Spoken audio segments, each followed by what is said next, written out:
प्रणमामि परां शिवां प्रणमामि परां शिवां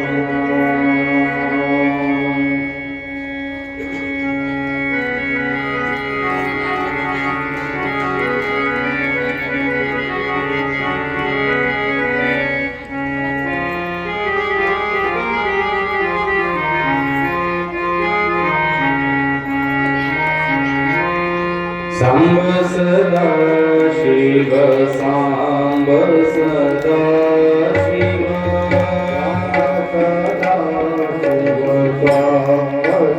शिव सांब सदा शिव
सांब सदा शिव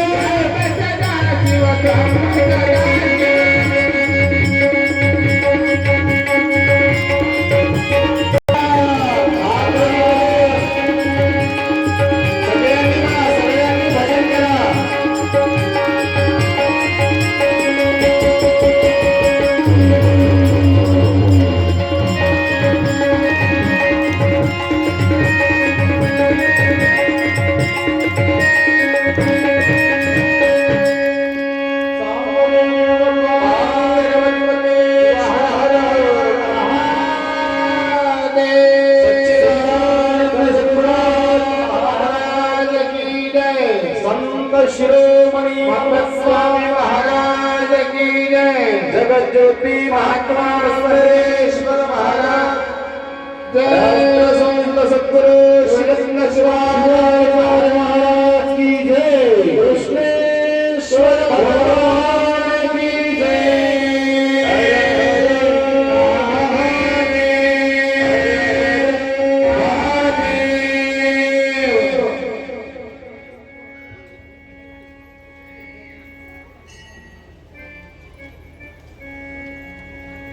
विश्वेशलिंग संभूतम विश्वविद्या विबोधकम विश्ववंदे सदा वंदे विश्वाराध्यां जगद्गुरु विश्वाराध्यां जगद्गुरु। विश्वाचं विश्वचैतन्य विश्वाराध्य विश्वगुरु माझे आराध्य भगवान आशुतोष परमात्म्याला हृदय मंदिरामध्ये स्मरण करून त्रिकाल वंदनीय प्रातस्मरणीय देहाचे शिल्पकार पदवाक्य पदप्रमाण पारवार दृष्टी वसुंधरा रत्न राष्ट्रसंत सद्गुरु डॉक्टर शिवलिंग शिवाचार्य गुरुमाऊलींच्या पवित्र चरणकमले श्री साष्टांग दंडवत प्रणाम करो। भगवान शिवाच्या पंचमुखापासून उत्पन्न झालेले श्रीमद जगद्गुरु पंचाचार्य जे 12व्या शतकातील थोर समाज सुधारक क्रांतीचे जनक समकालीन जगत ज्योती महात्मा बसवण्णा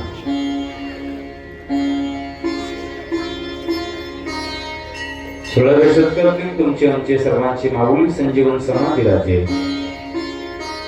शिवयोगी संत शिरोमणी मन्मथ माऊली तथा आमच्या वनडी नगरीतील आमच्या आराध्य दैवत स्वानंद सुखनिवासी संजीवन समाधी राजे सद्गुरु राजोटेश्वर अप्पा या सर्व दिव्य विभूतींच्या चरणी अनंत कोटी श्री साष्टांग दंडवत प्रणाम करो.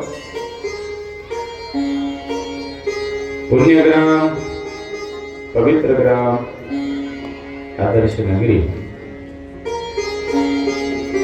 कृष्णोर या गावाचे ग्रामदैवत आपल्या सर्वांचे आराध्य दैवत आपल्या सर्वांचे पूजनीय स्थान श्रद्धास्थान भक्तिस्थान भगवान श्री कृष्णेश्वराच्या ही पवित्र चरण कमली अनंत कोटी श्री साष्टांग दंडवत प्रणाम करो. मागील 36 वर्षापासून अखंडितपणे अविरतपणे निरंतरपणे चालू असणारा भगवान कृष्णेश्वराचा हा अत्यंत सुंदर असा भव्यदिव्य अखंड शिवनाम संकीर्तन सप्ताह श्री ग्रंथराज परम रहस्य पारायण सोहळा व या सोहळ्याचे औचित्य साधून आपल्या समस्त संयोजक मंडळांच्या माध्यमातून अनेक दातृत्वातून ओघ टाकलेले दाते मंडळांच्या माध्यमातून अत्यंत सुंदर अशी चालत असलेली ही भव्यदिव्य भगवान शिवप्रभूची सुंदर अशी शिवकथा आज या कथेच्या सोहळ्याचा 5वा दिवस. मागील 4 दिवसापासून आपण ही कथा श्रवण करत आहोत.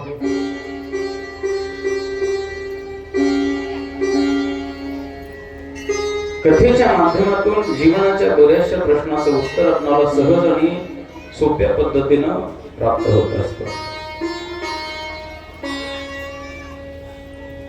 जीवनातील कुठलाही प्रश्न असेल निसंकोच पद्धतीने तुम्ही विचारू शकता. निसंकोच कुठलाही प्रश्न तुमच्या जीवनामध्ये असेल तर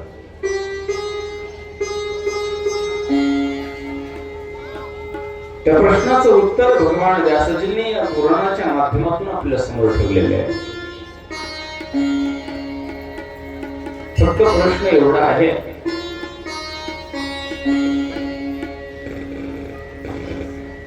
प्रश्न कल्याणाचा असावा, उद्धाराचा असावा, परोपकाराचा असावा, जीवनातील स्थैर्य आणि औदार्याचा असावा. आणि ज्यावेळेस असे प्रश्न निर्माण होतात त्यावेळेस त्या प्रश्नाचं उत्तर साधू संतांनी सुद्धा रामायणामध्ये ठेवलेले. म्हणून या कथेच्या माध्यमातून आम्हाला जर काय मिळवायचं असेल तर फक्त जीवन जगण्याची कला, एवढी कला मिळवण्यासाठी हा सगळा अट्टहास आहे. आणि ज्यांनी ही कला आत्मसात केली तो व्यक्ती खरंच धन्य आणि समाधान आहे. प्रत्येक व्यक्ती सकाळी उठल्यापासून तर संध्याकाळी झोपेपर्यंत कुठलं ना कुठलं तरी कार्य करतोय. कुठलं ना कुठलं तरी कार्य, ते स्त्री असेल, पुरुष असेल, बाल असेल, वृद्ध असेल, प्रत्येक व्यक्ती आपल्या कार्यामध्ये गुंतलेला आहे. या गुंतनाच्या मागचं कारण जर काय असेल तर या जीवनाचं समाधान, या जीवनाला समाधान प्राप्त व्हावं हा त्याचा हेतू आहे. आणि त्यासाठी तुम्ही आम्ही सगळेजण प्रयत्न करतोय, धडपड करतोय, कार्य करतोय. हे कार्य करणं जीवनाला बंधनकारक आहे. कारण की या कार्याची पद्धती संतांनी आणि साधू महाराजांनी आम्हाला क्रियामान कर्माच्या माध्यमातून दर्शवलेली आहे. जीवनाच्या 3 कर्मापैकी एक कर्म म्हणजे वर्तमान काळामध्ये होत असणारं क्रियामान कर्म. ते कधी चुकलं नाही, चुकणार नाही, चुकायचा विषय नाहीये. क्रियामान हे गतिशील आहे. कुठेही राहा, या गावात कंठाळा म्हणून नांदेडला जा, तिथेही काम करावंच लागेल. कोणी नांदेड मधले पुणे मुंबईला जात असतील, तिथेही काम करावंच लागेल. कुणी पुण्या मुंबईचे दिल्लीला जात असतील किंवा बाहेर देशी जात असतील, तर तिथेही काम करावं लागेल. जगाच्या पाठीवर कुठेही जरी आम्ही गेलो, सुखाला शोधण्यासाठी, समाधानाला शोधण्यासाठी, समृद्ध होण्यासाठी, तर मला काम करावं लागेल. हे सूत्रच फक्त व्यवस्थितरित्या हाताळायचे, बाकी काही नाही. त्याला क्रियामान म्हणतात, शुद्ध क्रियामान. संतांनी 3 कर्माचं वर्णन केलं. एक संचित, दुसरं प्रारब्ध आणि तिसरं क्रियामान.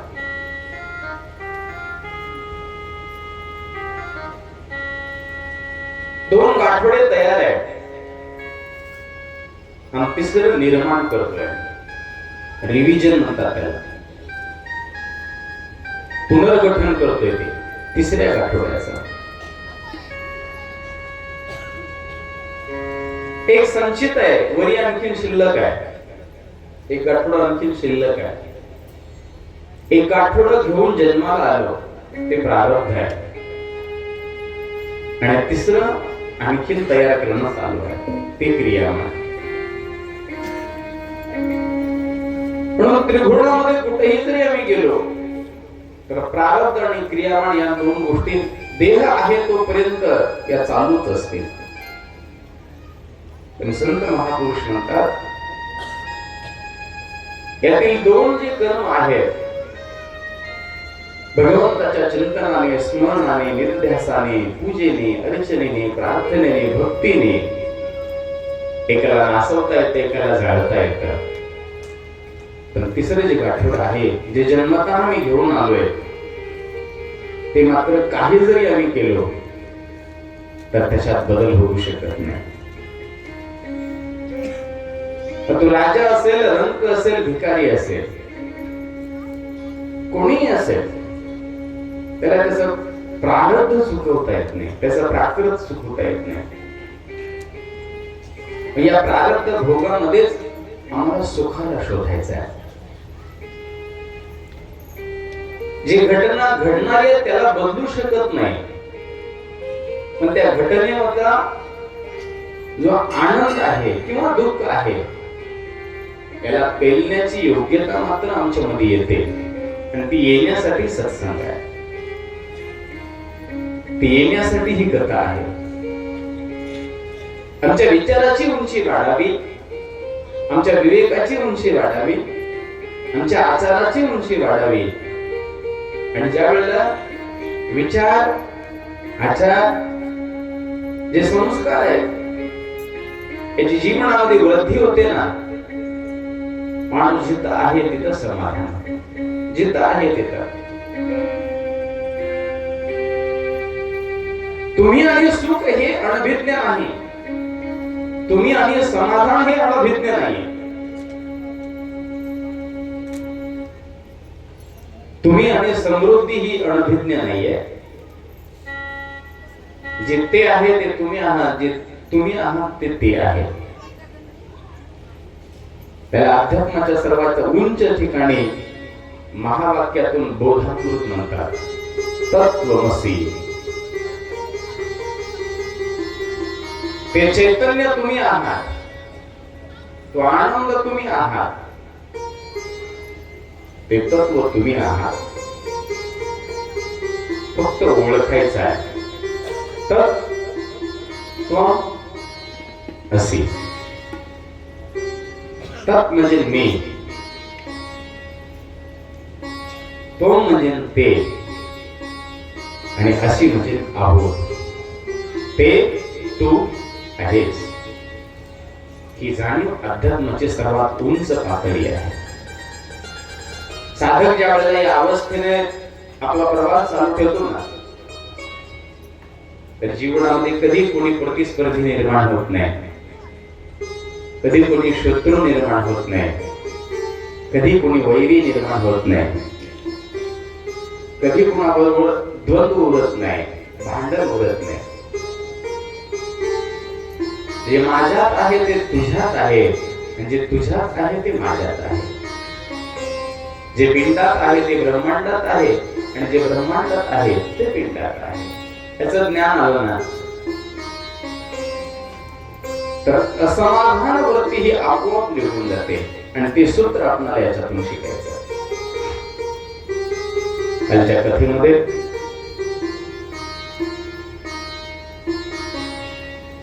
ब्रह्मदेवाच्या कार्यप्रणालीतून निर्माण झालेल्या सृष्टीचं वर्णन आपण केलं.